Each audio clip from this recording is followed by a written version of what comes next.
നമുക്ക് അല്പസമയം ദൈവത്തിന്റെ വചനത്തിലേക്ക് നമ്മുടെ ശ്രദ്ധയെ ഒന്ന് കൊണ്ടുപോകാം. മത്തായിയുടെ സുവിശേഷം 1-ാം അധ്യായം അതിൻ്റെ 20-ാം വാക്യം നമുക്കൊന്ന് വായിക്കാം. മത്തായിയുടെ സുവിശേഷം 1-ാം അധ്യായം അതിൻ്റെ 20-ാം വാക്യം. ഇങ്ങനെ നനച്ചിരിക്കുമ്പോൾ കർത്താവിൻ്റെ ദൂതൻ അവന് സ്വപ്നത്തിൽ പ്രത്യക്ഷനായി. ഞാൻ ഇന്ന് പകല് എൻ്റെ ഉള്ളിൽ പരിശുദ്ധാത്മാവ് നൽകിയ ആ പ്രേരണ എന്ന് പറയുന്നത് ഇങ്ങനെ നനച്ചിരിക്കുമ്പോൾ. അപ്പോൾ അവിടെ കൊടുത്തിരിക്കുന്ന ഒരു പ്രത്യേക പദമുണ്ട്, എങ്ങനെ നനച്ചിരിക്കുമ്പോൾ. ഒരു ചോദ്യം വരിക, എങ്ങനെ?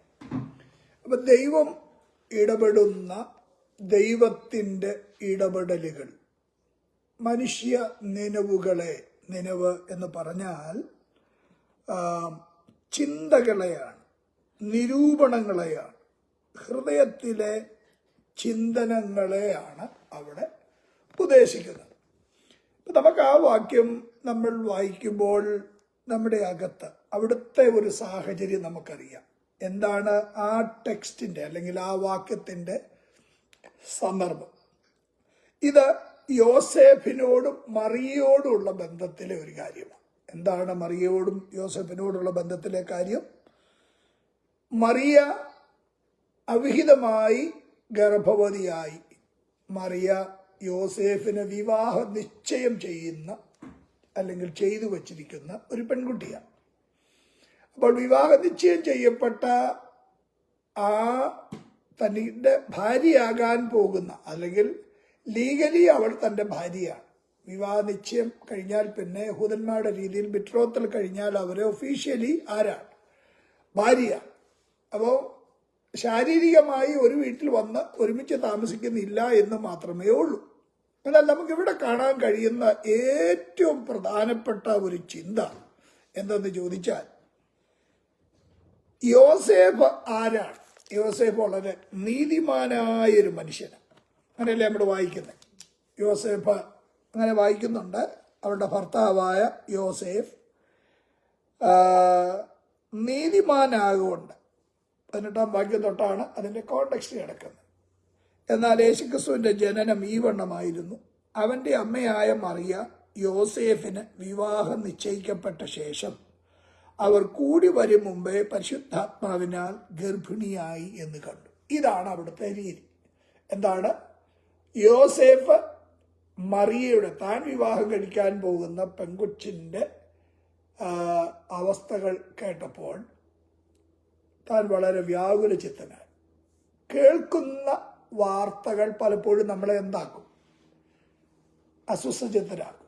എന്തൊക്കെ വാക്കുകളാണ് കേൾക്കുന്നത്, എന്തൊക്കെ വാർത്തകളാണ് കേൾക്കുന്നത്, എന്തൊക്കെ സംഭവങ്ങളാണ് നമ്മളെക്കുറിച്ച് അല്ലെങ്കിൽ നമ്മുടെ ഭാവിയെക്കുറിച്ച്, നമ്മുടെ മറ്റ് കാര്യങ്ങളെക്കുറിച്ച് നമ്മൾ ചിന്തിക്കുമ്പോൾ, ചില ദുർവാർത്തകൾ കേൾക്കുമ്പോൾ നമ്മളൊക്കെ അസ്വസ്ഥരാകാറുണ്ട്. അപ്പോൾ അസ്വസ്ഥരാകുന്ന സമയത്ത് നമ്മൾ എടുക്കുന്ന തീരുമാനങ്ങൾ അത് ദൈവത്തിൻ്റെ ഹിതമുള്ളതാണോ, അത് ദൈവത്തിൻ്റെ ഇഷ്ടമുള്ളതാണോ എന്നുള്ളത് നാം ചിന്തിക്കേണ്ട ഒരു കാര്യം.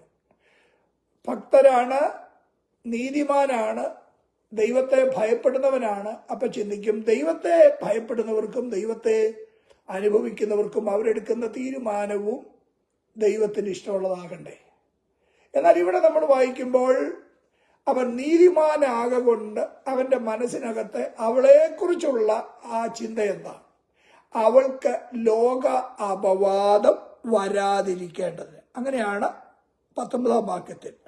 അവളുടെ ഭർത്താവായ യോസേഫ് നീതിമാനാകൊണ്ട് അവൾക്ക് ലോകാപവാദം വരുത്തുവാൻ അവന് മനസ്സില്ലായ കൊണ്ടു. എത്ര നല്ല ഭക്തനായ മനുഷ്യനാണ്. അപ്പം താൻ നിമിത്തം അവളെ പരസ്യമായി വിളിച്ചു കൊണ്ടുവന്ന് നിർത്തി കല്ലെറിഞ്ഞു കൊന്ന് ആ കുടുംബത്തിനും അവർക്കും ഒരു ദോഷം വരണ്ട എന്നുള്ള നല്ല ഒരു ചിന്ത. യഹൂദ ന്യായപ്രമാണത്തിൽ ഇങ്ങനെ ഒരാള് ഗർഭവതിയായാൽ, വിവാഹ നിശ്ചയം ചെയ്യപ്പെട്ട ഒരു സ്ത്രീയെ ഗർഭിണിയായാൽ, വിഹിതമല്ലാത്ത നിലയിൽ അവിഹിതമായ ഗർഭധാരണം ചെയ്താൽ ആ സ്ത്രീയെ എന്ത് ചെയ്യണമെന്ന് ഈ ന്യായപ്രമാണത്തിൽ നിയമമുണ്ട്. അവളെ കല്ലെറിഞ്ഞു കൊല്ലണം എന്നുള്ളതാണ് ഒന്നാമത്തെ കാര്യം. രണ്ട്, ഇതിന് ഉത്തരവാദിയായ ആളിനെ കൊണ്ടുവന്ന് വിവാഹം ചെയ്യിപ്പിക്കുക എന്നതൊരു പ്രൊസീജിയർ അവർക്കുണ്ട്. അപ്പോ ഇതെല്ലാം അവിടെ ഉണ്ടെങ്കിൽ അന്നത്തെ കാലത്തെ ന്യായപ്രമാണം ചെയ്യുക, ആചരിക്കുക എന്ന് പറയുന്നത് ദുർബലമെന്നല്ല. അന്നത് ചെയ്യാൻ ഒരു കാലത്ത് ഒരു മഹാപുരോഹിതനെ പാടുള്ളൂ. പക്ഷെ ഈ കാലത്ത് രണ്ടുപേരാ മഹാപുരോഹിതന്മാർ, അമ്മായിയപ്പനും മരുമോനും. അപ്പൊ നീതി എന്നത് അവിടെ നടപ്പിലാകില്ല എന്നുള്ള ഒരു ചിന്ത നീതിമാനായ ആർക്ക്? ഈ യോസെഫിനുണ്ട്. സാഹചര്യം നമുക്കറിയാം. ഇന്നത്തെ രാഷ്ട്രീയ അന്തരീക്ഷവും നോക്കിയാലും ഒട്ടും വിഭിന്നമല്ല. രാജസ്ഥാനത്തിരിക്കുന്ന, ഭരണസ്ഥാനത്തിരിക്കുന്ന ആൾക്കാർ പോലും കൈക്കൂലി വാങ്ങിയിട്ട് എന്ത് ചെയ്യുന്നു? നിയമത്തെ മാറ്റിക്കളയുന്ന ഒരു വല്ലാത്ത കാലസ്ഥിതിയാണ്. അന്ന് ആളുകൾ അറിയത്തില്ല എന്തുകൊണ്ടാണ് ഇങ്ങനെയാണ്. അവർക്ക് ഇഷ്ടമുള്ള, നമുക്കറിയാം പൊളിറ്റിക്കലി നമ്മൾ നോക്കിക്കഴിഞ്ഞാൽ ഒരാള് കുറ്റക്കാരായി കഴിഞ്ഞാൽ അയാളെ കുറ്റവിമുക്തനാക്കാൻ വേണ്ടി അവർക്ക് അവരുടെ ചൊൽപ്പടിയിൽ നിൽക്കുന്ന ജഡ്ജിമാരെ എന്ത് ചെയ്യും? കമ്മീഷനായി നിയമിക്കും. എന്നിട്ട് അവർ പറയുന്ന പോലെ എന്ത് ചെയ്യും? എന്താ പറയുന്നത്, നിഗമനം, ലെറ്റർ അല്ലെങ്കിൽ അതിന്റെ തീരുമാനം, റിപ്പോർട്ട് തയ്യാറാക്കും. അപ്പോൾ ഈ കാരണത്താൽ ഇന്നയാള് കുറ്റക്കാരനല്ല എന്ന് നമ്മുടെ നാട്ടിലെ രീതി പറഞ്ഞാൽ കറപ്ഷൻ ഇന്റലിജൻസ് എന്നൊക്കെ പറയുന്ന സംവിധാനമുണ്ട്. അവർ പ്രഖ്യാപിച്ചു കഴിഞ്ഞാൽ പിന്നെ നിയമപരമായി അവരാരല്ല, കുറ്റക്കാരല്ല. അപ്പൊ അവർ ഫ്രീ ആയി. ഇവിടെ നോക്കിക്കേ, ഈ സ്ത്രീയിൽ സംഭവിച്ച കാര്യങ്ങൾ ഈ നീതിമാനായ യോസേഫിന്റെ ഭാവിയോടുള്ള ബന്ധത്തിൽ ദൈവത്തിന്റെ കാര്യപരിപാടി എന്താണെന്ന് അവൻ ദൈവത്തോട് ചോദിക്കാതെ, ഈ സംഭവിച്ച കാര്യങ്ങൾ എന്താണ്, എങ്ങനെയാണ് എന്ന് അന്വേഷിക്കാതെ പുറമേ ഉള്ള ഒരു തീരുമാനമാണ് അവനെടുത്തത്, അല്ലേ? എന്നാൽ ഈവൻ നീതിമാനാണ്, ദൈവഭക്തനാണ്. ഈ പുള്ളി ദൈവത്തോട് ചോദിച്ചോ? ഇല്ല. ദൈവത്തോട് ചോദിച്ചിരുന്നെങ്കിൽ ഈ ചിന്ത വരുമായിരുന്നു. ഞാൻ ഇന്ന് രാവിലെ ഈ വചനം കേൾക്കുന്ന എല്ലാവരോടും ഞാൻ പറയാൻ ആഗ്രഹിക്കുന്നത്, നമ്മുടെ മുമ്പിൽ നാം വലിയ ക്ലേശത്തിലോ വലിയ സ്ട്രഗിളിലോ ആകുമ്പോൾ നമ്മുടെ നിഗമനം, നമ്മുടെ നിലവ്, നമ്മുടെ തീരുമാനം അത് ദൈവത്തോട് ചോദിച്ചിട്ട് ദൈവഹിതപ്രകാരമായിരിക്കണം.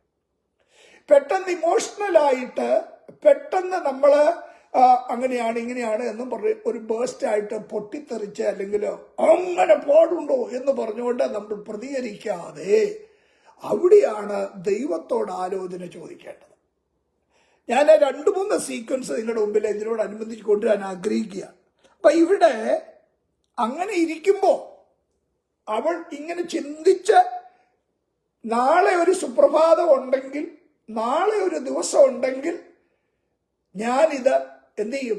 അവളെ രഹസ്യമായിട്ട് ഉപേക്ഷിച്ച് ഈ പ്രശ്നം സെറ്റിലാക്കും എന്ന് വിചാരിച്ചിരിക്കുമ്പോൾ, അതാണ് നമ്മളവിടെ വായിക്കുന്നത്.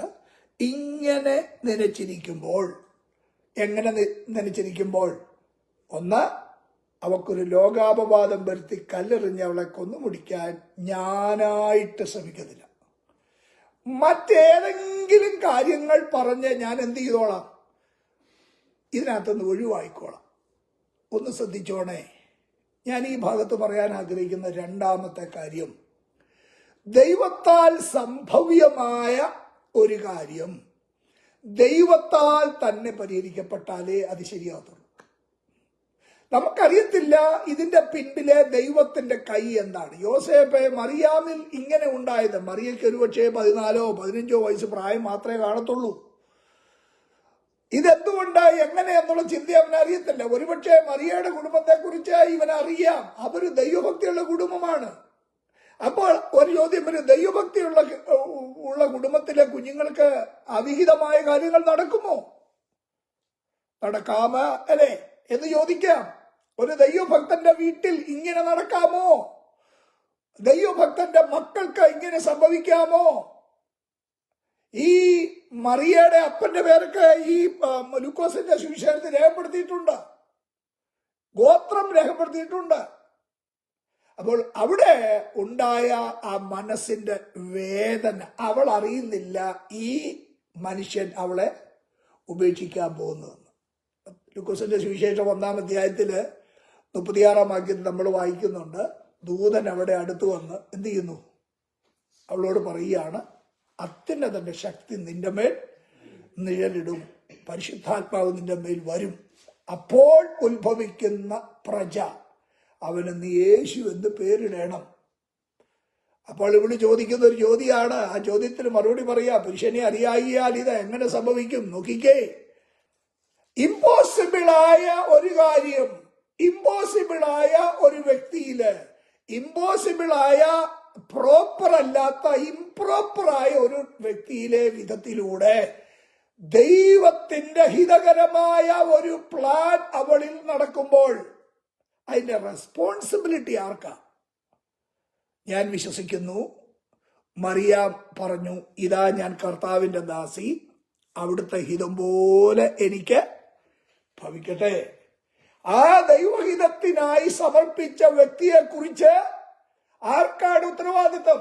അവൾക്ക് വേണ്ടി വിവാഹ നിശ്ചയം ചെയ്തിരിക്കുന്ന യോസേഫ് ഇതൊന്നും അറിയുന്നില്ല. ഞാൻ ഇന്ന് രാവിലെ ദൈവാത്മാവിൽ കൺവേ ചെയ്യുന്ന ഒരു ദൂത്, നീ ദൈവത്തിന്റെ ഇഷ്ടപ്രകാരം ദൈവത്തിന്റെ ഹിതത്തിനു വേണ്ടി നിന്നെ സമർപ്പിച്ചാൽ നിന്റെ ഭാവിയെക്കുറിച്ച്, നിന്റെ നാളെയെക്കുറിച്ച് ഇടപെടേണ്ടതും ചിന്തിക്കേണ്ടതും പ്രവർത്തിക്കേണ്ടതും ദൈവമാണ്. മനുഷ്യൻ അറിയുന്നില്ല, മനുഷ്യന് ചെയ്യാൻ കഴിയത്തില്ല. ഒരുപക്ഷെ ഒരു ഓഫീസിൽ നിന്ന്, ഒരു ജോലി സ്ഥലത്ത് നിന്ന് നിന്നെ ഡിസ്മിസ് ചെയ്യാനായിട്ട് വേണ്ടാത്ത കുറ്റാരോപണങ്ങളും വേണ്ടാത്ത നിഗൂഢ ചിന്തകളും ആളുകൾ ചുറ്റിക്കൂട്ടിയെടുക്കുമ്പോൾ അവിടെ എന്താണ് സംഭവിക്കുന്നതെന്ന് ഞാനോ നിങ്ങളോ അറിയുന്നില്ല.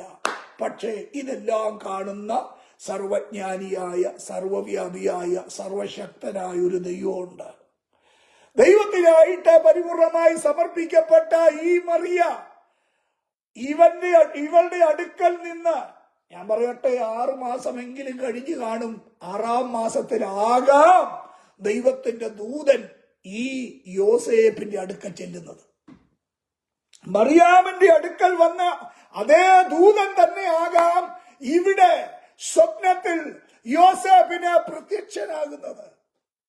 രാവിലെ ഞാൻ വളരെ ആത്മാർത്ഥമായി വിശ്വസിക്കുന്നു, എനിക്കും നിനക്കും വേണ്ടി ദൈവം ഒരു ദൂതനെ കൽപ്പിച്ചാക്കിയിട്ടുണ്ട്. ദൈവത്തിനായി സമർപ്പിക്കപ്പെട്ട് കഴിയുന്ന വ്യക്തിയെ അവർക്ക് വേണ്ട കാര്യങ്ങൾ ചെയ്യാൻ അവർ അറിയാതെ അൺനോൺ വേസിലൂടെ, അൺനോൺ ആയിട്ടുള്ള കാര്യങ്ങളിലൂടെ, ദൂരെ ദൂരെ ദൂരെ മൈലുകൾക്കകലെ നമുക്ക് വേണ്ടി ദൈവം ദൂതനെ വിടുമ്പോൾ, ട്രെയിൻ കയറിയോ പ്ലെയിൻ കയറിയോ ഒന്നും ദൂതന് പോകണ്ട. ദൂതന് പോകാൻ ദൈവം കൊടുത്തിരിക്കുന്ന അവന് ചിറകുണ്ട്. പക്ഷെ ഈ ചിറകുള്ള ദൃശ്യമായ നിലയിലാണോ ഇവിടെ യോസേപ്പിന് പ്രത്യക്ഷനാകുന്നത്? അല്ല, യോസേപ്പിന് പ്രത്യക്ഷനാകുന്നത് സ്വപ്നത്തിലാണ്. ദൂതന് പ്രത്യക്ഷനാകാൻ, വിസിബിളാകാൻ ഈ എർത്തിലിയായിരിക്കുന്ന മെറ്റീരിയലായ രീതി വേണ്ട. ഹൃദയത്തിലെ തീരുമാനത്തെ, ചിന്തനങ്ങളെ വിവേചിച്ച, ഏറ്റെടുത്ത, ഉൾക്കൊള്ളുന്ന ഒരു ദൈവഭക്തന് വേണ്ടി ദൈവം ഒരുക്കുന്നത്. നമ്മള് റോമാലേഖനം 8:28 വായിക്കുന്നില്ലേ? നിർണയപ്രകാരം വിളിക്കപ്പെട്ടവർക്ക് എന്ത് ചെയ്യുക? സകലവും നന്മയ്ക്കായി കൂടി ആഭരിക്കുകയാണ്. ദൈവത്തെ സ്നേഹിക്കുന്നവർക്ക്, ദൈവത്തിന്റെ നിർണയത്തിൽപ്പെട്ടവർക്ക്, ദൈവത്തിന്റെ കാര്യപരിപാടിയിൽപ്പെട്ടവർക്ക് അവർ വ്യാകുലപ്പെടേണ്ട കാര്യമില്ല. നിന്റെ ഭാരം യഹോവയുടെ മേൽ വെച്ചുകൊള്ളുക, നീതിമാൻ കുലുങ്ങിപ്പോകാൻ ഒരു നാളും ദൈവം സമ്മതിക്കില്ല. ഇങ്ങനെ ധരിച്ചിരിക്കുമ്പോൾ നിനക്ക് വിരോധമായി, ദൈവത്തിനായി സമർപ്പിക്കപ്പെട്ട ദൈവപൈതലിന് വിരോധമായി ആര് എന്ത് നിരൂപിച്ചാലും ആരും ഒന്നും അറിയണ്ട, നമ്മൾ അറിയണ്ട. ആ വിരോധിയെ, വിരോധ ചിന്തയെ, വിരോധ തീരുമാനത്തെ, എഗെയിൻസ്റ്റായ ഡിസിഷനെ പോസിറ്റീവാക്കി മാറ്റാൻ കഴിയുന്ന ഒരു ദൈവമാണ് നമ്മുടെ ദൈവം. വേറെ ആര് എന്ന് ഇടപെട്ടാലും ഇവന്റെ ഉള്ളിൽ മാറ്റം വരത്തില്ല. വരുമോ? യോസേഫിനെ കുറിച്ച് വായിക്കുന്ന ഇങ്ങനെയാണ്, അവരുടെ ഭർത്താവായ യോസേഫ് നീതിമാനാകൊണ്ട് അവൾക്ക് ലോകാപവാദം വരുത്തുവാൻ അവന് മനസ്സിലായി കൊണ്ടും അവളെ ഗൂഢമായി ഉപേക്ഷിക്കുവാൻ ഭാവിച്ചു. ഇങ്ങനെ നിലച്ചിരിക്കുമ്പോൾ അടുത്ത വാക്ക്, കർത്താവിന്റെ ദൂതൻ അവന് സ്വപ്നത്തിൽ പ്രത്യക്ഷനായി. ഞാൻ പറയട്ടെ, ദൈവം ഇടപെടുന്ന ഒരു രാത്രിയുണ്ട്. ദൈവം പകല് മാത്രമല്ല ഇടപെടുന്ന, ദൈവം രാത്രി, ദൈവത്തിന്റെ ഇടപെടലുകളുടെ രാത്രി. ഞാൻ എവിടെയോ ഒരിടത്ത് പ്രസംഗിച്ചത് ഓർക്കുന്നുണ്ട്. ദൈവത്തിന്റെ മഹനീയമായ ഇടപെടലുകൾ നടത്തിയ രാത്രി. ദൈവം ഇടപെടുന്ന, ദൈവഭക്തന്മാരോട് ഇടപെടുന്നതും ഭക്തന്മാർക്ക് വേണ്ടി ഇടപെടുന്നതും രാത്രിയിലാണ്. ദൈവത്തിന്റെ ഇടപെടലുകൾ അർദ്ധരാത്രികളിൽ ഇടപെടാം.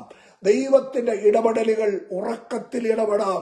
ദൈവത്തിന്റെ ഇടപെടലുകൾ നമ്മൾ ഉറങ്ങിക്കിടക്കുമ്പോൾ ഇടപെടാം. നാം അറിയാതിരിക്കുമ്പോൾ unknown time and the darkened time. ഞാനൊന്നുകൂടെ പറയട്ടെ, നമ്മുടെ ജീവിതത്തിന്റെ ഇരുണ്ട സമയത്ത്, നമ്മുടെ ജീവിതത്തിന്റെ ഇരുണ്ട മേഖലകളില്, ഇരുട്ടായ മേഖലകളില്, വെളിച്ചമില്ലാതിരിക്കുന്ന സമയത്ത്, ഒന്നുകൂടെ പറഞ്ഞാൽ വിശ്രമവേളയില് ദൈവത്തിന് ഇടപെടാൻ കഴിയും. ദൂതനിറങ്ങി വന്ന് അവനോട് പറയുകയാണ്, ദാവീദിന്റെ മകനായ യോസേഫേ, നിന്റെ ഭാര്യയായ മറിയെ ചേർത്തുകൊള്ളുവാൻ ശങ്കിക്കേണ്ട. അടുത്തത്, അവളിൽ ഉൽപ്പാദിതമായത് പരിശുദ്ധാത്മാവിനാലാകുന്നു. ഇന്ന് വരെ ഒരിടത്തും പറഞ്ഞു കേട്ടിട്ടില്ലാത്ത ഒരു കാര്യമാണ് ഇവിടെ തുടങ്ങുന്നത്. ഒരാള് പരിശുദ്ധാത്മാവിനാൽ ഒരു സ്ത്രീ ഗർഭവതിയാകുമോ?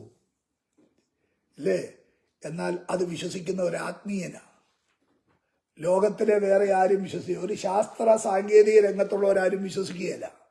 സയൻസുമായിട്ട് നടക്കുന്നവർക്ക് ഇത് വിശ്വസിക്കാൻ പറ്റിയെന്ന് വരത്തില്ല. It is impossible. എന്നാൽ ഇന്ന് മകൻ ഞാൻ വിളിച്ചു പറയുന്നു, ദൈവത്തിന് ഒരു കാര്യം അസാധ്യമല്ല. സൃഷ്ടാവായ ദൈവത്തിന് സൃഷ്ടിയുടെ മേൽ അധികാരമുണ്ട്.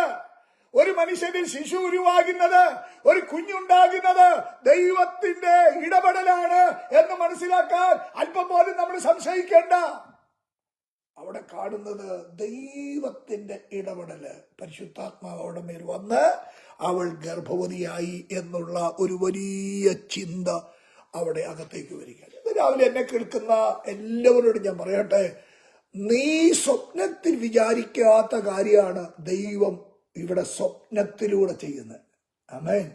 ദൈവത്തിന്റെ ഇടപെടൽ നോക്കിക്കേ. നിന്റെ സ്വപ്നങ്ങൾ, അയ്യോ എന്റെ ഭാവി എന്ന് നീ വ്യാകുലപ്പെടണ്ട. അയ്യോ എന്റെ സ്വപ്നങ്ങൾ തകർന്നല്ലോ, എന്റെ ഫ്യൂച്ചർ എന്താകും? Never ever. നമ്മുടെ കർത്താവ് നമ്മുടെ ഭാവിയെ കുറിച്ച് കരുതലുള്ളവരാണ്.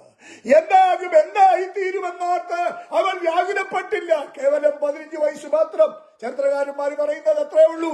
15, ഏകദേശം 14-15 വയസ്സ് മാത്രം പ്രായമുള്ള ആ കന്യകയായ അവൻ യാതൊരുവിധ മറ്റു ലോക പരിജ്ഞാനങ്ങളും ഇല്ലാത്ത ദൈവഭക്തയായ ഈ മറിയാമിനെ കുറിച്ച് ദൈവത്തിന്റെ ഉത്തരവാദിത്വം നോക്കിക്കേ. നമ്മളൊക്കെ വീണ്ടും ജന്മം പ്രാപിക്കുന്ന പരിശുദ്ധാത്മാവിനാണ്, അല്ലേ? ഒരുവന്റെ ഉള്ളിൽ ക്രിസ്തു ഉരുവാകുന്ന എങ്ങനെയാ? വചനത്താലും ആത്മാവിനാലുവാ. ഹല്ലേലൂയ. എങ്ങനെയാ വിശ്വാസം? എങ്ങനെയാ വരുന്നത്? കേൾവി ക്രിസ്തുവിന്റെ വചനത്താൽ. അങ്ങനെയെങ്കിൽ നമ്മുടെ ഉള്ളിൽ യേശു ജനിച്ചു, വീണ്ടും ജനിച്ചു. യേശു നമ്മുടെ ഉള്ളിൽ ജനിച്ചാൽ ആ ദിവസം തൊട്ട് ആ വ്യക്തിയെ കുറിച്ചുള്ള ഉത്തരവാദിത്തം ആർക്കാ? ക്രിസ്തുവിനാ. നമ്മുടെ ആകുലപ്പെടണ്ട. യേശു നിമിത്തം, കർത്താവ് നിമിത്തം, അവിടുത്തെ പരിശുദ്ധാത്മാവിന്റെ ഇന്റർവെൻഷൻ നിമിത്തം നമുക്ക് ഉണ്ടാകാൻ പോകുന്ന എല്ലാ കാര്യങ്ങളെ കുറിച്ചും റെസ്പോൺസിബിലിറ്റി ആർക്കാ? ദൈവത്തിന്. കോട്ടയത്തിനടുത്ത് ഞാൻ കാരിത്താസ് എന്ന് പറയുന്ന സ്ഥലത്ത് ശുശ്രൂഷിക്കുമ്പോൾ ഞങ്ങൾക്ക് പുന്നത്ര എന്ന് പറയുന്ന സ്ഥലത്ത് നിന്നൊരു വ്യക്തിയുണ്ട്, ചോദിച്ചാലും ഏലമാമയും. അവരുടെ ജ്യേഷ്ഠന്റെ മകൾ മേഴ്സി എന്ന് പറയും. അവള് സൗദി അറേബ്യയിൽ വെച്ച് കർത്താവിനെ രക്ഷകനായി സ്വീകരിച്ചു. അവള് ഒരു ചെറുപ്പക്കാരനുമായിട്ട്, ഏതാണ്ട് കത്തോലിക്കായി തന്നെ പെട്ട ഒരു ചെറുപ്പക്കാരനുമായിട്ട് വിവാഹമൊക്കെ ഏകദേശം ഒരു പ്രാവശ്യം കാണുകയും കേൾക്കുകയും ചെയ്ത ധാരണയിലായി. അവൾ രക്ഷിക്കപ്പെട്ട ശേഷം അവൾ നമ്മുടെ നാട്ടിൽ വന്ന് സഭയെ വന്ന് ആരാധന നടക്കുമ്പോൾ എന്നോട് ചോദിച്ചു, പാസ്റ്ററെ, അവൾ ഓപ്പൺ ചെയ്ത കാര്യങ്ങളൊക്കെ ഞാൻ എന്താ ചെയ്യേണ്ടത്? ഞാൻ പറഞ്ഞു, മോളെ, ദൈവത്തിന്റെ പരിശുദ്ധാത്മാവ് എൻ്റെ ഉള്ളിൽ ബോധിപ്പിക്കുന്നു, നീ രക്ഷിക്കപ്പെട്ട ഒരാളുമായിട്ട് മാത്രമേ വൈവാഹിക ബന്ധത്തിൽ ഏർപ്പെടാവൂ. അതിനെന്ത് ചെയ്യണം? നീ ചെന്ന് നിനക്ക് വേണ്ടി സംസാരിച്ച ആ മനുഷ്യനെ, അവരുടെ 1-2 പേരെക്കടെ വിളിച്ച്, നിങ്ങളുടെ ഫ്രണ്ട്സ് ആയിരിക്കുന്ന ആളുകളെ വിളിച്ച് ഈ കാര്യം എന്ത് ചെയ്യണം? തുറന്നു പറയണം. തുറന്നു പറഞ്ഞിട്ട് അവരെ യേശുവിനെ രക്ഷിതാവായി സ്വീകരിച്ച് കർത്താവിനോട് ചേർന്ന് നിങ്ങൾ ഒരുമിച്ച് ഒരു കുടുംബജീവിതം നയിക്കാൻ ആഗ്രഹിക്കുന്നു എന്ന് എഗ്രി ആണെങ്കിൽ നമുക്കിത് പ്രൊസീഡ് ചെയ്യാം, ഞാൻ ഈ കല്യാണം നടത്തിത്തരാം, ഒരു പ്രശ്നമില്ലെന്ന് പറഞ്ഞു. ഇനി അല്ല, ഇവന് പറ്റത്തില്ല എന്ന് പറഞ്ഞാൽ, ഇത് ഉൾക്കൊള്ളാൻ ബുദ്ധിമുട്ടാണെന്ന് പറഞ്ഞാൽ, ഇന്ന് തന്നെ ആ ബന്ധത്തിന്, ആ ടോക്കിന് ഫുൾ സ്റ്റോപ്പ് ഇട്ടുകൊണ്ട് കംപ്ലീറ്റ് ആയിട്ട് ആ റിലേഷൻഷിപ്പ് അവസാനിപ്പിച്ച് നീ കർത്താവിനായിട്ട് സമർപ്പിച്ച് ജീവിച്ചു, കർത്താവ് നിനക്ക് വേണ്ടി പ്രവർത്തിക്കുമെന്ന് പറഞ്ഞു. ഏറ്റുമാനൂർ വെച്ച് ഒരു ഹോട്ടലിൽ ഇവളുടെ 2 ഫ്രണ്ട്സും അവൻ്റെ 2 ഫ്രണ്ട്സും അവരൊക്കെ ആയിട്ട് വന്നു, സംസാരിച്ചു. അവൻ പറഞ്ഞു, എനിക്ക് പെന്തിക്കോസിൽ പോകുന്ന ഒരാളുമായിട്ട് പോകാൻ പറ്റത്തില്ല. ഉടനെ അവൾ പറഞ്ഞു, ഇറ്റ്സ് ഓക്കെ, സന്തോഷം, എനിക്കൊരു പ്രയാസമില്ല, ഞാൻ കർത്താവിൻ്റെ മകളായി മാറി, ഇനി എനിക്ക് കർത്താവിൻ്റെ കർത്താവിൻ്റെ മക്കളായിട്ടുള്ള ആളുകളുമായിട്ട് മാത്രമേ വൈവാഹിക ബന്ധം പാടുള്ളൂ എന്ന് എൻ്റെ പാസ്റ്ററും എൻ്റെ ദൈവത്തിൻ്റെ വചനവും എന്നോട് പറഞ്ഞു. അതുകൊണ്ട് കുടുംബജീവിതം എന്ന് പറയുന്നത് 2 തട്ടി പോകേണ്ടതല്ല, ഒരുപോലെ പോകേണ്ടതാണ്. അതുകൊണ്ട് ഞാൻ ഇങ്ങനെയാണ് ആഗ്രഹിക്കുന്നത്. അതിന് വിസമ്മതമാണെങ്കിൽ നമുക്ക് ഇവിടെ വച്ച് ഈ കാര്യം അവർ അവസാനിപ്പിച്ചു, കടന്നുപോയി. അവൾ വീണ്ടും സൗദിക്ക് പോയി. അവിടെ ചെന്ന് കഴിഞ്ഞപ്പോൾ എന്നോട് ഒരു പാസ്റ്റർ, ഇനി എന്താവും? ഞാൻ പറഞ്ഞത്, ഇനി എന്താകാൻ, നിനക്ക് വേണ്ടി ശ്രേഷ്ഠമായ ദൈവം ഒരുക്കിയിട്ടുണ്ട്, ഡോണ്ട് വറി. നിങ്ങൾക്ക് കേൾക്കണമോ? അവൾ കർത്താവിന് വേണ്ടി സമർപ്പിച്ചു കഴിഞ്ഞപ്പോൾ അവൾ താമസിക്കുന്ന റിയാദിൽ തന്നെ ഉള്ള ഒരു ചെറുപ്പക്കാരൻ, അവളുടെ വീട് കുമ്പനാട്ടാണ്. ആമേൻ. ആ കുമ്പനാട്ടുള്ള ഈ ചെറുപ്പക്കാരൻ ഒരു വിവാഹാലോചനയുമായിട്ട് പ്രാർത്ഥിച്ചുകൊണ്ടിരിക്കുമ്പോൾ ഇവരവിടെ ഒരു മീറ്റിങ്ങിൽ വെച്ച് കണ്ടുമുട്ടുകയാണ്. ഇവന്റെ വീട്ടുകാർ നാട്ടിലേക്ക് വിവരങ്ങൾ പറഞ്ഞു. ഇവൾ എന്നെ വിളിച്ചു, ഇന്നടത്തൊരു ചെറുപ്പക്കാരനുണ്ട്, പാസ്റ്റർ ഒന്ന് പോയി ജോയിച്ചാനുമായിട്ട് അല്ലെങ്കിൽ അമ്മാമ്മയായിട്ട് പോയി അന്വേഷിക്കാമോ എന്ന് ചോദിച്ചു. ഞാൻ ഓക്കെ, നിങ്ങൾ ചിന്തിക്കണമോ, നാടൊന്നും വിടാതെ ദേശമൊന്നും വിടാതെ ഒന്ന് കൂട്ടിക്കൊണ്ട് അങ്ങ് പോവുകയും വേണ്ട, അവിടെ നിന്ന് തന്നെയുള്ള ഒരു അനുഗ്രഹീതനായ ചെറുപ്പക്കാരനെ അവൾക്ക് വേണ്ടി ദൈവം അവിടെ ഒരുക്കി. അവിടെ തന്നെ റിയാദിൽ തന്നെ ദൈവം ഒരുക്കി. ഇന്ന് രാവിലെ ഞാനിത് പറയുമ്പോൾ നിന്റെ ഭാവിയെക്കുറിച്ച് നീ നിനക്കില്ല, നീ വിചാരപ്പെടണ്ട. അതിനെക്കുറിച്ച് കരുതുന്നവർ ദൈവമുണ്ട്. എന്തിനാ ഈ പാട്ട് പാടുന്നവൻ? കരുതുന്നവൻ ഞാനല്ലയോ? കലങ്ങുന്നത് എന്തിനു നീ? കണ്ണുനീരിന്റെ താഴ്വരയിൽ കൈവിടുക ഇല്ല ഞാൻ നിന്നെ. എന്റെ മഹത്വം കാണുക നീ. അവൻ എന്റെ കയ്യിൽ തരിക നിന്നെ. അവൻ ഇന്ന് രാവിലെ ഞാൻ വിളിച്ചു പറയുന്നു, എന്നെ കുറിച്ച് കരുതുന്ന ഒരു ദൈവമുണ്ട്, എനിക്ക് വേണ്ടി പ്രവർത്തിക്കുന്ന ഒരു ദൈവമുണ്ട്. അവൻ ഞാൻ വ്യാകുലപ്പെടണ്ട, ഞാൻ ആകുലപ്പെടണ്ട. അത് വൈവാഹികമായിക്കോട്ടെ, അത് ഭാവിയായിക്കോട്ടെ, അത് എന്തുമായിക്കോട്ടെ, whatever it may be, amen, whatever the problems and issues, whatever amen going through your life, our God, your God, one who called you, one who separated you, one who hallelujah saved you, he is able to accomplish everything in your life. ഞാൻ പലപ്പോഴും പറയുന്ന ഒരു കാര്യമാണ്, എന്റെ ഭാവിയെക്കുറിച്ച് ഞാൻ വിചാരപ്പെടുന്നതിനേക്കാൾ ലോകത്തിലെ ഭൗതികമായ ഒരപ്പനമ്മ അവർ വിചാരപ്പെടുന്നതിനേക്കാൾ ഉപരിയായിട്ട് വിചാരപ്പെടുന്ന ഒരു ദൈവമാണ് നമ്മുടെ സ്വർഗീയ പിതാവ്. ആ സ്വർഗത്തിലെ ദൈവം അവൻ ഞങ്ങളുടെ മേഴ്സിക്ക് വേണ്ടി ഒരുക്കിയെങ്കിൽ ഇത് മറിയയുടെ അടുക്കൽ വന്ന് അവളുടെ ഭാവി എന്തായി തീരുമെന്ന് ഓർത്ത് വ്യാകുലപ്പെട്ടപ്പോൾ അവിടേക്ക് എന്റെ സ്വപ്നത്തിൽ എങ്ങനെ ഇടപെടണമോ, എങ്ങനെ അവളോട് ദൈവം ഇടപെട്ടോ അതേ രീതിയിൽ തന്നെ യോസേഫിനോട് ദൈവം ഇടപെടുക. അല്ലേ? അവളെങ്ങനെ കർത്താവിന് വേണ്ടി സമർപ്പിച്ചത്? ദൂതൻ വന്ന് സ്വപ്നത്തിൽ ഇറങ്ങിയല്ലേ? അതേ ദൂതൻ തന്നെ അതുപോലെ സ്വപ്നത്തിൽ അവൾക്ക് വേണ്ടിയുള്ള ആ ചെറുക്കന്റെ ഉള്ളിലും ഇടപെടുകയാണ്. അവന്റെ മനസ്സ് മാറി. ഹല്ലേലൂയ. ഞാൻ എന്റെ വാക്കുകളെ ദീർഘിപ്പിക്കുന്നില്ല. ആമേൻ. അവൾ ഒരു മകനെ പ്രസവിക്കും. അവൻ തന്റെ ജനത്തെ അവരുടെ പാപങ്ങളിൽ നിന്ന് രക്ഷിപ്പാനിരിക്കൊണ്ട് നീ അവന് യേശു എന്ന് പേരിടണം. നോക്കിക്കേ, ഏത് ഗർഭനിമിത്തമാണോ ഒഴിവാക്കാനായിട്ട് ആഗ്രഹിച്ചത്, ഏത് ഇഷ്യൂ നിമിത്തമാണോ അവൾ ഒഴിവായി പോകണമെന്നുള്ള ചിന്ത അവൻ വന്നത്, എന്നാൽ ആ ഇഷ്യൂവിന് ഞാൻ എന്റെ ഭാഷയിൽ പറയട്ടെ, ആ കാര്യത്തിന് ഇവനെ കൊണ്ട് പുതിയ പേരിടിക്കുക. നമ്മുടെ ദൈവം ആരാ? Hallelujah, hallelujah. ഇന്ന് രാവിലെ എന്നെ കേൾക്കുന്ന ദൈവമക്കളെ, ഒരു ഈവന്റ് കൂടെ നിങ്ങളുടെ മുമ്പിൽ പറയാൻ ആഗ്രഹിക്കുകയാണ്. ഹേരോദാവ് യാക്കോബിനെ വാളുകൊണ്ട് കൊന്നു. ആമേൻ. അവരെന്ത് ചെയ്തു? പത്രോസിനെ പിടിച്ചു, കാരാഗ്രഹത്തിൽ ആക്കി. അപ്പോസ്തല പ്രവൃത്തിയിലാണ് ആ വാക്യം നടക്കുന്നത്. ഞാൻ അതിലേക്ക് നിങ്ങളുടെ ശ്രദ്ധയെ കൊണ്ടുപോവുക. 12-ാം അധ്യായം അതിന്റെ 1-ാം വാക്യം. യോഹന്നാന്റെ സഹോദരനായ യാക്കോബിനെ അവൻ വാൾ കൊണ്ട് കൊന്നു. യഹൂദന്മാർക്ക് അത് പ്രസാദമായി എന്ന് കണ്ട് പത്രോസിനെയും പിടിച്ചു. 4-ാം വാക്യം, അവനെ പിടിച്ച ശേഷം പെസഹ കഴിഞ്ഞിട്ട് ജനത്തിന്റെ മുൻപിൽ നിർത്തുവാൻ ഭാവിച്ചു. കേട്ടോ, എന്ന് പറഞ്ഞാൽ പത്രോസിനെ എന്ത് ചെയ്യണം? ജനത്തിന് മുമ്പിൽ കൊണ്ട് നിർത്തി അപവാദിച്ച് ജഡ്ജ് ചെയ്ത് ഇവനെ കൊന്നുമുടിക്കാൻ ഉള്ള പദ്ധതി കിട്ടും.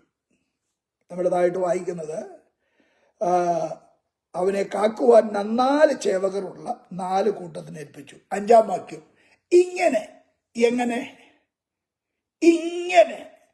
പത്രോസിനെ തടവിൽ സൂക്ഷിച്ചു വരുമ്പോൾ, അടുത്ത വാക്യം ഇങ്ങനെയാണ്, സഭ ശ്രദ്ധയോടെ അവനു വേണ്ടി ദൈവത്തോട് പ്രാർത്ഥന കഴിച്ചു പോന്നു. ഹേരോദാവ് തന്റെ ജനത്തിന്റെ മുമ്പിൽ നിർത്തുവാൻ ഭാവിച്ചതിന്റെ തലേ രാത്രിയിൽ, നോക്കിക്കേ, ആമേൻ, ഹേരോദാവിന്റെ നിലവുകളെ, തീരുമാനങ്ങളെ ദൈവമായ കർത്താവിനോട് വല്ലവരും പറഞ്ഞു കൊടുക്കണോ? ആമേൻ. ഞാനിന്ന് രാവിലെ ഈ വചനം റെസ്റ്റോർ ചെയ്ത പത്രോസിനെ യോഹന്നാൻ 21 നമ്മൾ വായിക്കുന്നുണ്ട്.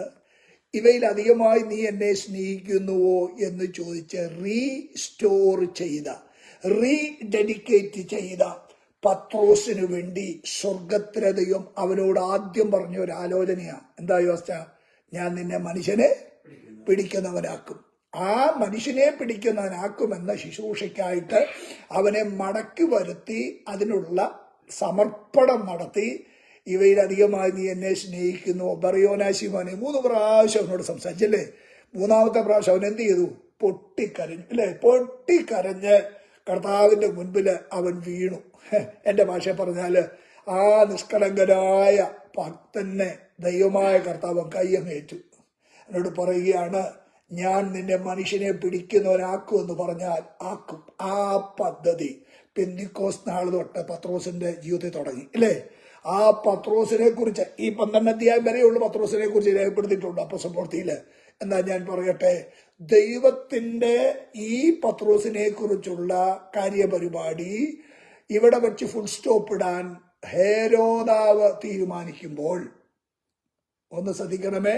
മറിയാമിന്റെ അടുക്കൽ ചെന്ന ദൂതൻ യോസേഫിന്റെ അടുക്കൽ അതുപോലെ പ്രത്യക്ഷനായത് നമ്മൾ കണ്ടു.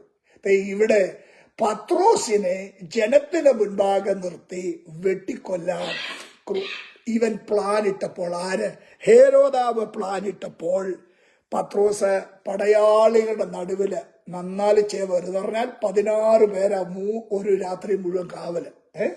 അങ്ങനെ ഇരിക്കുമ്പോൾ അവന്റെ തകർക്കാൻ, കൊല്ലാൻ, ഇല്ലായ്മയാക്കാൻ, ഒന്നുകൂടെ പറഞ്ഞാൽ ദൈവത്തിന്റെ കാര്യപരിപാടി ഇവനോടുള്ള ബന്ധത്തിലേത് ഇല്ലായ്മ ചെയ്യാൻ ഹേരോദാവും പടയാളികളും താല്പര്യപ്പെട്ട് ഇങ്ങനെ പിറ്റേ ദിവസത്തിനായി കാത്തിരിക്കുമ്പോൾ പെട്ടെന്ന് 8-ാം വാക്യം, നമ്മൾ 7-ാം വാക്യം ഇങ്ങനെയാണ് വായിക്കുന്നത്,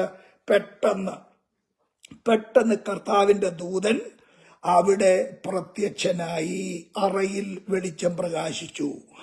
ഇന്ന് ഞാൻ ഈ വചനം വായിക്കുമ്പോൾ, ഞാൻ ഈ രാവിലെ ഇത് പറയാൻ വേണ്ടി ആഗ്രഹിച്ചതല്ല, പരിശുദ്ധാത്മാവിന്റെ ഉള്ളിൽ ഹേമിച്ചതുകൊണ്ട് രാവിലെ ഞാൻ നിറമനസ്സോടെ പറയുകയാണ്, ഒരു ഇമ്മീഡിയറ്റ് ആക്ഷൻ എന്റെ കർത്താവ് എടുക്കാൻ പോവുകയാണ്. അവൻ ഒരു പെട്ടെന്ന് അവൻ ദൈവപ്പുറത്ത് വെളിപ്പെടേണ്ട അവൻ ഒരു ആക്ഷൻ സ്വർഗത്തിൽ നിന്ന് വരികയാണ്. ഹല്ലേലൂയ. ഈ ലോകത്തിന്റെ അധിപതികൾ എതിരായി വന്നാൽ നമ്മൾ പേടിക്കണ്ട.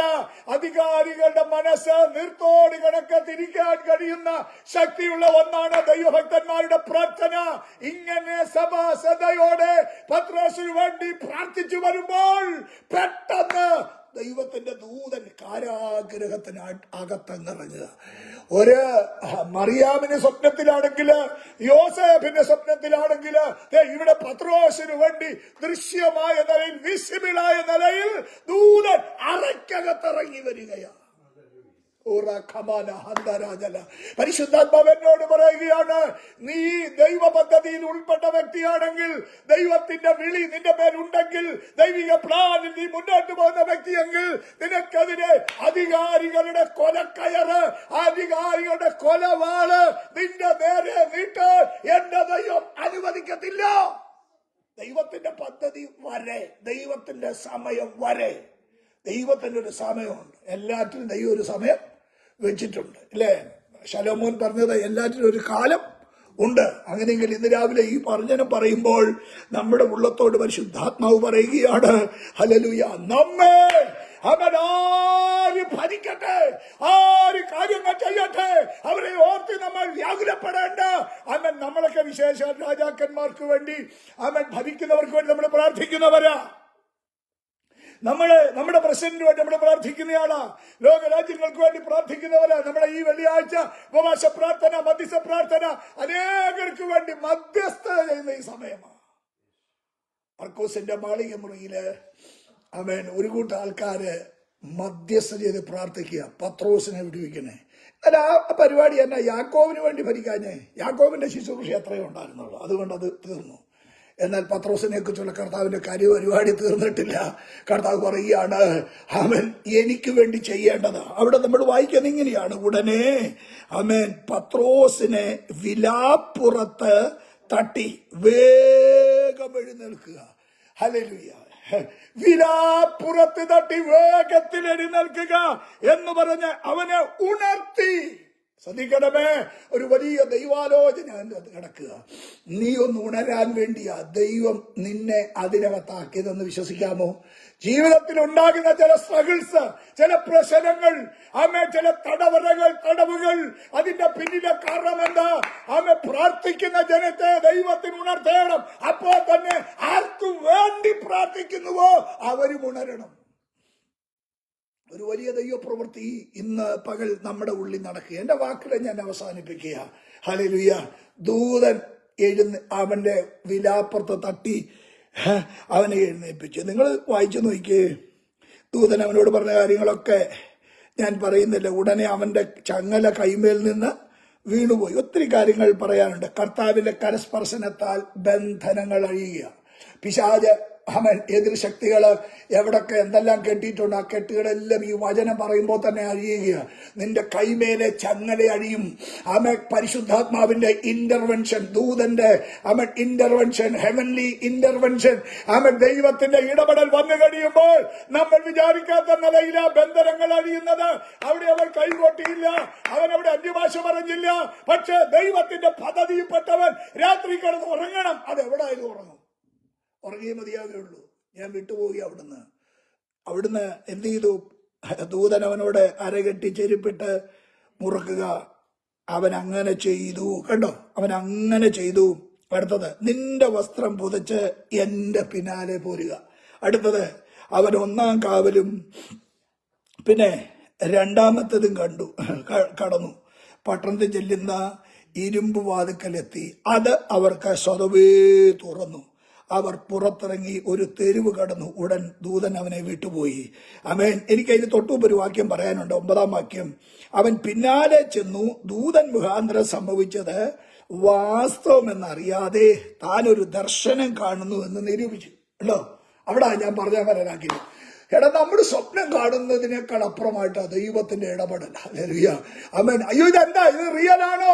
ചില പറയുന്നത് നീ ഉള്ളു നോക്കിയാൽ എനിക്ക് വേദന ഉണ്ടോ നോക്കട്ടെ, കാരണം ഇത് റിയൽ ആണോ? ഇന്ന് രാവിലെ ദൈവാത്മാവ് പറയുകയാണ്, നീ സ്വപ്നം കാണുന്നതല്ല, നീ നിരൂപിക്കുന്നതല്ല. ഇന്ന് രാവിലെ ദൈവത്തിന്റെ വലിയൊരു പ്രവൃത്തി നിന്റെ കൂടാരത്തിനകത്ത്, നിന്റെ ജീവിതത്തിനകത്ത് ദൈവം ചെയ്തെടുക്കാൻ പോകുക. ദൈവം തന്റെ ദൂതനെ വിടുമ്പോൾ ഹല്ലേലൂയ, ഏത് ജയിലറകൾ, ഏത് ബന്ധനങ്ങൾ, ഏത് ചങ്ങലകൾ, ഏത് ആഭിചാരങ്ങൾ, ഏത് മന്ത്രവാദങ്ങൾ, ഏത് ദേശശക്തികൾ, എന്തെല്ലാം ആളുകൾ ഒരുമിച്ച് ഗൂഢാലോചന ചെയ്ത് നിന്നെ ഇല്ലായ്മയാക്കാൻ ശ്രമിച്ചാൽ അവിടെ നീ ഭയപ്പെടേണ്ട. അതിനകത്തും ദൂതനെ വിടാൻ ദൈവത്തിന് കഴിയും. നമ്മുടെ ദൈവം ഇറങ്ങി വന്ന് കഴിയുമ്പോൾ ഞാൻ പറയുന്നുണ്ട്, 68-ാം സങ്കീർത്തനത്തിൽ നമ്മൾ വായിക്കുന്നില്ല, ദൈവം എഴുന്നേൽക്കുമ്പോൾ ശത്രുക്കൾ ചേറുക.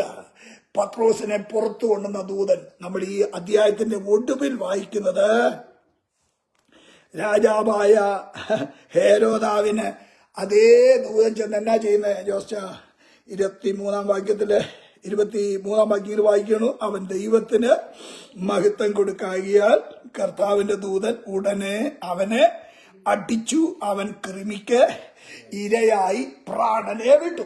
ഹല്ലേലൂയ. രാവിലെ ഞാൻ വിളിച്ചു പറയുന്നു, ചില വാർത്തകൾ നമ്മൾ കേൾക്കാൻ പോവുക, നമ്മൾ അറിയുന്നില്ല, എവിടെയൊക്കെയോ എന്തൊക്കെയോ അവൻ നിനക്കെതിരെ, സഭയ്ക്കെതിരെ, ദൈവജനത്തിനെതിരെ, ദൈവമക്കൾക്കെതിരെ അവൻ കരുനീക്കങ്ങൾ നടത്തുന്ന അവൻ പലരുണ്ട്, നമ്മൾ അറിയുന്നില്ല. എന്നാൽ ഇത് രാവിലെ വിളിച്ചു പറയുന്നു, നീ ദേശത്ത് ചില വാർത്തകൾ കേൾക്കാൻ പോവുകയാണ്. ആരാണോ എതിരായി എഴുന്നേൽക്കുന്നത്, ആരാണോ എതിരായി പ്രവർത്തിക്കുന്നത്, അവരെ തൊടാൻ വേണ്ടി നിന്നെ വിടുവിച്ച ദൂതനെ ദൈവം വിടുകയാണ്. രാവിലെ ദൈവാത്മാ പറയുന്നു, അറയ്ക്കകത്ത് വെളിച്ചം മിന്നിയതുപോലെ നിന്നെ ഇരുട്ടിലാഴ്ത്തി കളയാൻ, നിന്നെ ഇരുണ്ട അവസ്ഥയിലാക്കാൻ, നിന്റെ പ്രകാശത്തെ ഇരുട്ടാക്കി കളയാൻ ശ്രമിക്കുന്നവര് അവൻ നിനക്ക് പറയാൻ കഴിയും. ഏശയ്യാ 58 നീ എന്റെ അന്ധകാരത്തെ പ്രകാശമാക്കി മാറ്റൂ. നീ എന്റെ അന്ധകാരത്തെ പ്രകാശമാക്കി മാറ്റൂ. അവൻ നിന്റെ ഇരുട്ട് മാറ്റുന്ന ദിവസം, നിന്റെ അറ മാറ്റുന്ന ദിവസം, നിന്റെ തടവറ മാറ്റുന്ന ദിവസം, അവൻ നിനക്കെതിരായ പ്രതികൂലമായ കൈയെഴുത്തുകളെ മായിക്കുന്ന ദൈവം ഇന്ന് പകൽ അവന്റെ കരം നിനക്ക് വേണ്ടി തന്റെ ദൂതനെ വിട്ട് അവൻ ചെയ്തെടുക്കുകയാണ്. ആരാണോ നിനക്കെതിരെ നിന്നത്, അവൻ എവിടെയാണോ നിനക്കെതിരാളിയുള്ളത്, അവിടേക്ക് എന്റെ ദൂതൻ, എന്റെ ദൂതൻ, എന്റെ ദൂതൻ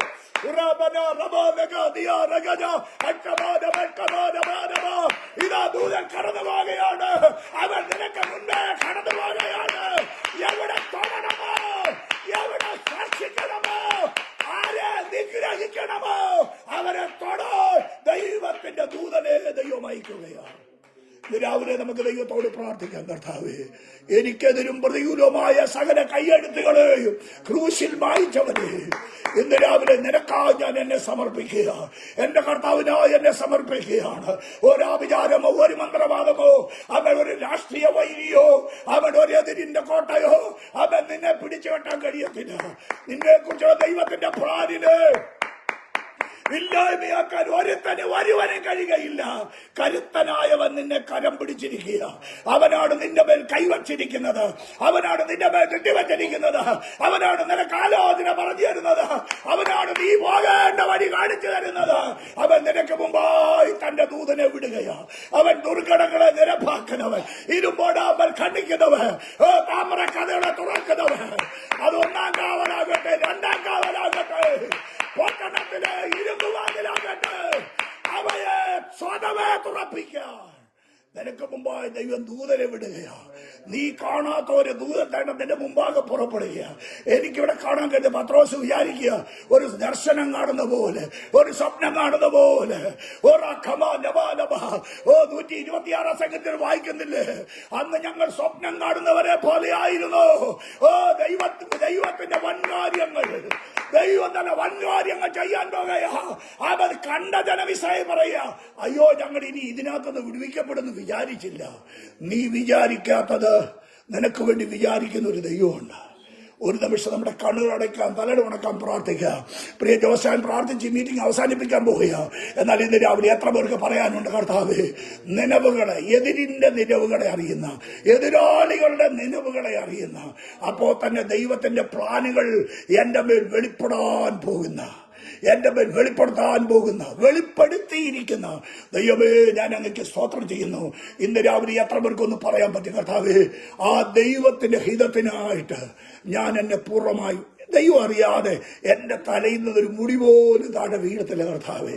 എന്റെ ഉച്ചി മുതൽ ഉള്ളങ്കാലു വരെ, ഈവൻ എന്റെ ലൈഫ്, എന്റെ ഫ്യൂച്ചർ, അമേൻ, എന്റെ അപ്പനേക്കാൾ അമ്മയേക്കാൾ, എന്റെ സഹോദരനേക്കാൾ സഹോദരിയേക്കാൾ, എന്റെ മേലധികാരികളെക്കാൾ ഉപരിയായി എന്നെ കുറിച്ചുള്ള ദൈവത്തിന്റെ പ്ലാന്, എന്നെ കുറിച്ചുള്ള ദൈവത്തിന്റെ പദ്ധതി, അത് ദൈവം നടത്തിയെടുക്കുമെന്ന്, അതിന് യാതൊന്നും തടസ്സമല്ല എന്ന് അവൻ ദൈവം ഇന്റർനാഷണലി, അവൻ സൂപ്പർ ഇന്റർവെൻഷനിലൂടെ, അവൻ ഇന്റർനാഷണലി അവൻ മിഷനിലൂടെ എന്റെ ദൈവം തന്റെ പ്രവൃത്തി ചെയ്യാൻ പോകുകയാ.